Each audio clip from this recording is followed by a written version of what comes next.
तो लीजिए प्यारे विद्यार्थियों, आपका 15 फरवरी को होने वाला एकदम असली पेपर लेकर आ चुका हूं, जो कि कक्षा 11 का है, राजनीति विज्ञान विषय का।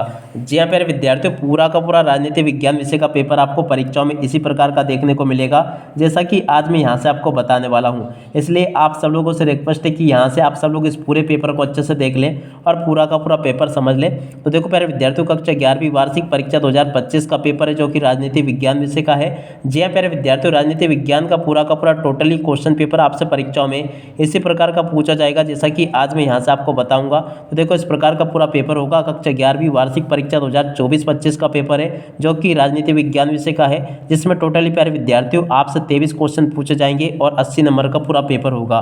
तो यहाँ से प्यारे विद्यार्थियों आप सब लोग इस पेपर को देख लें और अच्छे प्रकार से पूरा पेपर समझ भी लेना। देखिएगा, कक्षा 11वीं वार्षिक परीक्षा 2025 का पेपर है, जो कि राजनीति शास्त्र विषय का है। इस प्रकार का पेपर आपको परीक्षाओं में देखने को मिलेगा और एकदम रियल वाला पेपर है। देखिएगा, 15 फरवरी को होने वाला पूरा का पूरा पेपर आपको परीक्षाओं में इसी प्रकार का देखने को मिलेगा, जैसा कि आपको मैं यहाँ से बता रहा हूँ। अब चलो जल्दी से हम आगे बढ़ते हैं, समझते हैं आपके पूरे पेपर को और इस पेपर के पूरे सॉल्यूशन को, ताकि प्यारे विद्यार्थियों आपको पूरा का पूरा पेपर ये अच्छे से समझ में आ सके और आप सब लोग प्यारे विद्यार्थियों अपनी परीक्षाओं में टॉप कर सकें। तो देखिएगा, इस प्रकार का पूरा पेपर होगा, आप सब लोग इसको देख लें और अच्छे प्रकार से पूरा पेपर समझ लीजिएगा। देखिएगा, ये रहा आपका पूरा पेपर। अब चलो मैं आपको जल्दी से इस क्वेश्चन पेपर के सॉल्यूशन को बता देता हूँ। पहला क्वेश्चन, सही विकल्प चुनकर लिखिए। अब देखो, सही विकल्प चुनकर आपको कैसे लिखना है। भारत का संविधान है, तो देखो लिखित और निर्मित संविधान है। अगला क्वेश्चन, मानवाधिकार दिवस कब मनाया जाता है, तो देखो 10 दिसंबर को मनाया जाता है। अगला क्वेश्चन, कौन राजनीतिक दलों को मान्यता देने का कार्य करता है, तो देखो निर्वाचन आयोग करता है। अगला क्वेश्चन, लोकसभा में बहुमत दल का नेता होता है, तो देखो प्रधानमंत्री होता है। अगला क्वेश्चन, संविधान संशोधन किस अनुच्छेद में वर्णित है, तो देखो 368 में वर्णित है। अगला क्वेश्चन पढ़ते हैं, सामाजिक जीवन की मूलभूत आवश्यकता है, तो देखो अधिकार यहाँ से आपको लिख देना है। इसी प्रकार के क्वेश्चंस होंगे जो कि आपके पेपर में परीक्षाओं में पूछे जाएंगे।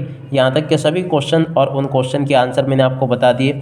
और उसके बाद में देखो आगे आपके पेपर में क्वेश्चन इस प्रकार से पूछे जाएंगे और उसके बाद के क्वेश्चन को यहाँ से देख लीजिएगा आप सब लोग। प्रश्न नंबर 2 में आपसे इस प्रकार से रिक्त स्थान पूछे गए हैं। तो देखो, रिक्त स्थान में आपको क्या करना है, नीति निर्देशक तत्व तो देखो आयरलैंड से लिए गए हैं और राज्यसभा के सदस्यों की संख्या 250 होगी। राज्यसभा का पदेन अध्यक्ष उपराष्ट्रपति होगा। पंचायतों के चुनाव कितने वर्ष में होते हैं, 5 वर्ष में। संविधान एक कानूनी दस्तावेज है और नागरिकता की जोड़ी यहाँ पर आपको लिख देना 2 प्रकार की होती है। और उसके बाद में देखो अगला क्वेश्चन, धर्मनिरपेक्ष राज्य समान नागरिक संहिता की कामना करते हैं। ठीक है ना। इस प्रकार से प्यारे विद्यार्थियों आप सब लोग इन क्वेश्चन के आंसर को देख लेना और पूरा का पूरा इन क्वेश्चन के आंसर को नोट भी कर लेना। सभी क्वेश्चन के आंसर बता दिए मैंने आपको। अब चलो जल्दी से हम आगे बढ़ते हैं। आगे के क्वेश्चन और उन क्वेश्चन के आंसर मैं आपको बता देता हूं। देखो, आगे आपके पेपर में क्वेश्चन इस प्रकार से पूछे जाएंगे। देखिएगा, प्रश्न नंबर 3 में आपसे जोड़ी पूछी गई है। देखो, जोड़ी का मिलान कैसे करना है। कैबिनेट मिशन योजना की जोड़ी, भारतीय संविधान का निर्माण, राष्ट्रपति राज्यसभा में कितने 12 सदस्य मनोनीत कर सकता है, और इस समय भारत में कुल कितने उच्च न्यायालय है, तो देखो 25 उच्च न्यायालय हैं। और भारतीय संविधान में बना तो देखो 26 नवंबर 1949 में बना। शक्ति पृथक्करण की जोड़ी, जॉन स्टुअर्ट मिल से, और राष्ट्रवाद की बाधक है तो देखो सांप्रदायिकता। ऐसे प्यारे विद्यार्थियों आप सब लोग इनको देख लें और पूरा का पूरा इसको समझ भी लेना। और उसके बाद में देखो यहाँ पर आपसे प्रश्न नंबर 4 में सत्य असत्य पूछे गए हैं, तो इनको भी देख लो। पहला क्वेश्चन, संविधान सभा के अध्यक्ष डॉक्टर राजेंद्र प्रसाद से सत्य होगा। भारत में मनोनयन का अधिकार राष्ट्रपति को, ये भी सत्य होगा। और भारत में न्यायपालिका संसद के अधीन है, असत्य होगा। और भारतीय संविधान अलिखित है, ये भी आपका सत्य होगा। प्राकृतिक समानता जन्म से ही प्राप्त होती है, ये भी आपका सत्य हो जाएगा। और भारत एक तानाशाह देश है, ये भी आपका असत्य हो जाएगा। ठीक है ना। इस प्रकार से इनको देख लें और आगे आपके पेपर में परीक्षाओं में क्वेश्चन इस प्रकार से पूछे जाएंगे। और उसके बाद के क्वेश्चन यहाँ से देख लीजिएगा। प्रश्न नंबर 5 में आपसे एक वाक्य फिर एक शब्द में उत्तर पूछे गए हैं। पहला क्वेश्चन, भारत के कौन कौन से धर्म थे, देखो हिंदू, मुस्लिम, सिख, ईसाई, जैन, पारसी और बौद्ध धर्म है। अगला क्वेश्चन, मुख्यमंत्री किसे अपना त्यागपत्र देकर पदमुक्त हो सकता है, तो देखो राज्यपाल को। और अनुच्छेद 300 संबंध किससे संबंधित है, तो देखो राष्ट्रपति शासन से। और न्याय का क्या मतलब होता है, तो देखो सभी को समानता मिले और किसी के भी अधिकारों का हनन ना हो, इसे हम न्याय कहेंगे। या आप लोग न्याय की कोई दूसरी परिभाषा भी यहाँ पर लिख सकते हो। और समानता से क्या तात्पर्य, तो देखो जाति, धर्म, लिंग, स्थान, रंग आदि के आधार पर कोई भेदभाव ना किया जाए, इसे समानता कहेंगे। और दुनिया में सबसे बड़ा धर्म तो देखो ईसाई धर्म होगा। बरगी बांध किस नदी पर बना, तो देखो नर्मदा नदी पर बना है। देख सकते हो यहाँ तक के सभी क्वेश्चन के आंसर मैंने आपको अच्छे से बता दिए। और उसके बाद में देखो आगे आपके पेपर में क्वेश्चन इस प्रकार से पूछे जाएंगे। प्रश्न नंबर 6, क्रिप्स मिशन क्या है। तो चलो प्यारे विद्यार्थियों, आगे के जो क्वेश्चन पूछे गए उन सभी क्वेश्चन के आंसर मैं आपको बता देता हूँ। देखो क्रिप्स मिशन क्या है, इस क्वेश्चन के आंसर को यहाँ से देख लो। और उसके अलावा में जो क्वेश्चन पूछा है, हमें संविधान की आवश्यकता क्यों है, इस क्वेश्चन के आंसर को यहाँ से देख लो और पूरा का पूरा याद कर लेना। और उसके बाद में देखो प्रश्न नंबर 7, मौलिक कर्तव्य क्या है, इस क्वेश्चन के आंसर को यहाँ से देख लो, प्रश्न नंबर 7 का उत्तर। और उसके बाद में देखो प्यारे विद्यार्थियों, बंदे प्रत्यक्षीकरण क्या है, तो देखो बंदे प्रत्यक्षीकरण क्या है, इस क्वेश्चन के आंसर को यहाँ से देख लो और पूरा का पूरा याद कर लेना। यहाँ तक के सभी क्वेश्चन के आंसर मैंने आपको बता दिए। और उसके बाद में चलो अब आगे बढ़ते हैं, आगे के सभी क्वेश्चन और उन क्वेश्चन के आंसर को मैं आपको बता देता हूँ। तो देखो प्यारे विद्यार्थियों, अगला क्वेश्चन यहाँ से देख लीजिएगा, नौकरशाही क्या है, प्रश्न नंबर 8 में क्वेश्चन पूछा गया है। तो देखिएगा नौकरशाही क्या है, इस क्वेश्चन के आंसर को यहाँ से देख लो। और कार्यपालिका क्या है, इस क्वेश्चन के आंसर को यहाँ से देख लो। उसके बाद में देखो प्रश्न नंबर 9, सार्वजनिक वयस्क मताधिकार क्या है, प्रश्न नंबर 9। तो देखो 9वें क्वेश्चन का आंसर को यहाँ से देख लो और पूरा का पूरा इसको समझ भी लो। और उसके बाद में देखो सार्वभौमिक वयस्क मताधिकार क्या है, इस क्वेश्चन के आंसर को यहाँ से देख लेना और पूरा का पूरा याद कर लेना। उसके बाद में देखो प्रश्न नंबर 10, विधायिका क्या है, प्रश्न नंबर 10 में क्वेश्चन पूछा गया है। तो देखो इस क्वेश्चन के आंसर को यहाँ से देख लो और पूरा का पूरा इसको याद भी कर लेना, ठीक है। और संसद के 2 कार्य यहाँ से देख लीजिएगा और याद कर लेना अच्छे से। और उसके बाद में देखो प्यारे विद्यार्थी, प्रश्न नंबर 11, स्थानीय शासन की आवश्यकता क्यों होती है, प्रश्न नंबर 11 में क्वेश्चन पूछा गया। देखो 11वें क्वेश्चन के आंसर को यहाँ से देख लीजिएगा और पूरा का पूरा समझ लो। और 74वां संविधान संशोधन क्या है, इस क्वेश्चन के आंसर को यहाँ से देख ले पूरा का पूरा और याद कर ले अच्छे से। और कठोर संविधान क्या है, इस क्वेश्चन के आंसर को यहाँ से देख लो, प्रश्न नंबर 12 में जो कि पूछा गया है। और आरटीआई क्या है, तो जी हाँ प्यारे विद्यार्थियों, आरटीआई क्या है, इस क्वेश्चन के आंसर को यहाँ से देख लीजिएगा और पूरा का पूरा याद कर लो, ये भी मैंने बता दिया आपको। और उसके बाद में देखो प्रश्न नंबर 13, प्राथमिक स्वतंत्रता से क्या से है, प्रश्न नंबर 13। देखो 13वें क्वेश्चन के आंसर को यहाँ से देख लीजिएगा और इसको पूरा का पूरा हल कर ले, ये भी मैंने आपको बता दिया। और 5 आदर्शवादी विचारकों के नाम, तो इनको भी देख ले और पूरा का पूरा समझ ले। और नागरिकता के प्रकार, तो देखो इनको भी देख लो और यहाँ से भी समझ लो। और उसके बाद में देखो नागरिकों का दायित्व, तो देखो इन क्वेश्चन के आंसर को भी देख लो और इसको भी प्यारे विद्यार्थियों यहाँ से समझ लो।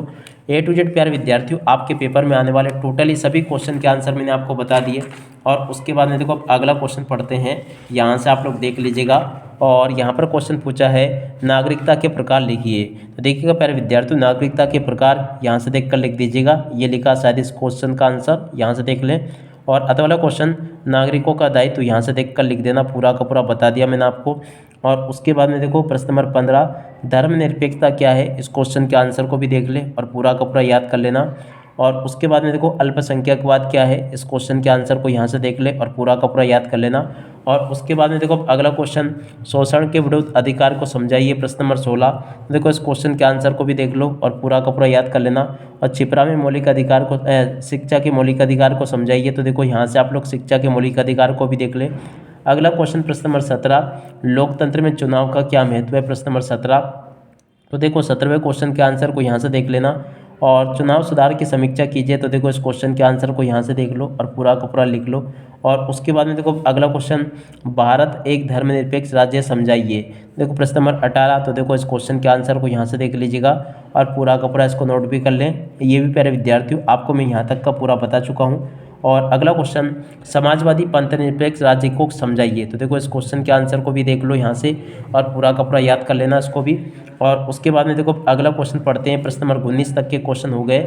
न्याय के प्रकार कौन कौन से हैं, तो देखो प्यारे विद्यार्थी न्याय के प्रकार यहाँ से देख कर लिख देना। और उसके बाद में देखो आर्थिक न्याय क्या है, इस क्वेश्चन के आंसर को यहाँ से देख लो और पूरा का पूरा नोट कर लेना। और उसके बाद में चलो आगे बढ़ते हैं, अगले क्वेश्चन के आंसर को देखते हैं। देखो अगला क्वेश्चन, न्यायपालिका के कार्यों को समझाइए। देखो प्यारे विद्यार्थियों, न्यायपालिका के कार्यों को यहाँ से देख ले और पूरा का पूरा समझ ले, ये भी मैंने बता दिया आपको। और उसके बाद में देखो आगे बढ़ते हैं, न्यायाधीशों की नियुक्ति प्रक्रिया को समझाइए, तो देखो इस क्वेश्चन के आंसर को भी देख ले। और उसके बाद में देखो अगला क्वेश्चन 21वां, भारतीय संघवाद की विशेषता है, तो देखो भारतीय संघवाद की विशेषताओं को यहाँ से देख लो, ये भी मैंने आपको बता दिया। और संविधान की सर्वोच्चता क्या है, देखो इस क्वेश्चन के आंसर को भी यहाँ से देख लीजिएगा। और उसके बाद में देखो प्रश्न नंबर 22, स्वतंत्रता की नकारात्मक अवधारणा की व्याख्या कीजिए, प्रश्न नंबर 22 में क्वेश्चन पूछा, तो देखो इस क्वेश्चन के आंसर को यहाँ से देख लो। और उसके बाद में देखो अगला क्वेश्चन, प्रतिबंध क्यों आवश्यक है। तो देखो प्यारे विद्यार्थियों, प्रतिबंध क्यों आवश्यक है, इस क्वेश्चन के आंसर को यहाँ से देख लो और पूरा का पूरा याद कर लेना, ये बता दिया मैंने आपको। और उसके बाद में देखो प्रश्न नंबर 23, महिला मताधिकार के पक्ष में तर्क दीजिए। देखो इस क्वेश्चन के आंसर को यहाँ से देख लीजिएगा और पूरा का पूरा इसको याद भी कर ले। और इसके बाद में इसके अथवा वाले क्वेश्चन के आंसर को यहाँ से देख ले और इसको भी पूरा का पूरा याद कर लो। यहाँ तक कि प्यारे विद्यार्थियों, आपको मैंने सभी क्वेश्चन के आंसर बता दिए। अब इसी के साथ में इस वीडियो को यहीं पर पूरा करते हैं। नमस्कार, जय हिंद, जय भारत।